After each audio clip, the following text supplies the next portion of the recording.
আসসালাম রহমতুল্লাহ। ভাই, মাঝে মাঝে লোকজন আমাদের সম্বোধন করে নমস্তে বলে, এক্ষেত্রে আমরা কি চুপ থাকবো নাকি কিছু বলবো?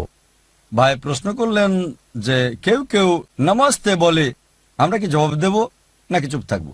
এবার নমস্তের অর্থের দিকে যদি তাকান, বিভিন্ন মতামত রয়েছে। স্বামী চিন্ময়ানন্দের মতে তিনি বলেছেন নমস্তে এসেছে সংস্কৃত শব্দ ইদাম নামামে থেকে। ইদাম নামামে শব্দের অনেক অনুবাদ আছে। কিছু হিন্দু পণ্ডিত বলেছে ঠিক আছে সবকিছু তার জন্য, কেউ কেউ বলেছে আমি তোমার সামনে নত হলাম। এই নমস্তে শব্দের বিভিন্ন রকম অর্থ রয়েছে।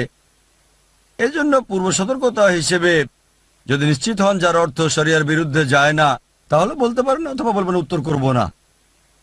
যদি বলে আসসালামু আলাইকুম বা আপনার উপর শান্তি বর্ষিত হোক বা হ্যালো কেমন আছো বা গুড মর্নিং, যদিও গুড মর্নিং বলাটা উত্তম না, তবে মন্দ কিছু বলার চেয়ে ভালো। আমার লেকচারে বলেছি উত্তম হচ্ছে আসসালামু আলাইকুম। সে বলেছে নমস্তে, আপনি বলতে পারেন আসসালামু আলাইকুম। যদি তা না বলেন তাহলে বলবেন গুড মর্নিং, হ্যালো কেমন আছো। ওই ব্যক্তির সাথে সম্পর্কটার উপর নির্ভর করে এবং কত সাহস আছে।